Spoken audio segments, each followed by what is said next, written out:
नमस्कार सगळ्यांना, शुभ सकाळ। आज काय झाले, आमच्या इथे आहे ना एक वासरू खाली बघा वाघाने। तुम्हाला दाखवते मी 2 मिनिटात, बघू शकता कसं फाडले वाघाने। खरं नाही वाटत तुम्हाला ना आमच्या इकडे वाघ आहे म्हणून? सगळ्यांना खोटं वाटते, आमच्या इकडे वाघ आहे का नाही। रात्री 2:30 वाजता आहे ना वाघ आला होता आणि त्यांनी ह्या वासराची बघा कशी अवस्था केली। अक्षरशः कोथळं बाहेर काढले, जगणं मुश्किल केले बघा। आता हे ना, आणि हे पहिलं नरडं फाडलं, नरड्याच्या नंतर आहे ना अख्खं कोथळं बाहेर काढले। इतकं डेंजर अवस्था केली ना पार त्या वाघाने, विचारायचं नाही। रात्री गायले नाचत होत्या गोट्यात, करायच्या 2:30 का 3 वाजता मला वाटतं हा विषय झालेला आहे काहीतरी।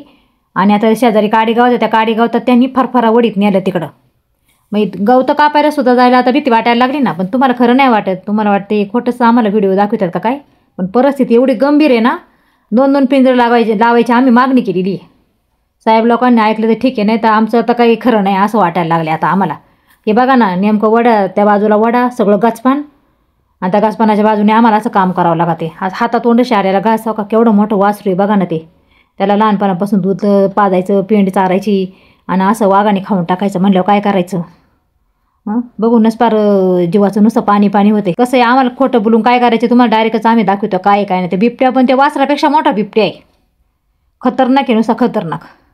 लोक बघायला यायला लागली तर वासराला बघून लोक घाबरायला लागली, माहिती का। अशी परिस्थिती झाली पार तयार बघा। तुम्हाला डायरेक्टच तुम्हाला दाखवलेलं आहे, सगळंच्या सगळं त्यांनी फाडतोड केलेली। साहेब लोक पण आली होती बघायला, पंचनामा वगैरे केला। आता बघतीन काय असन ते, नाही का। लय म्हणजे लय लय लय बेकार झाले पार, लय बघूशीच वाटत नाही। चला तर मग भेटू पुढच्या ब्लॉगमध्ये, तोपर्यंत लाईक सबस्क्राईब करून घ्या। बाय।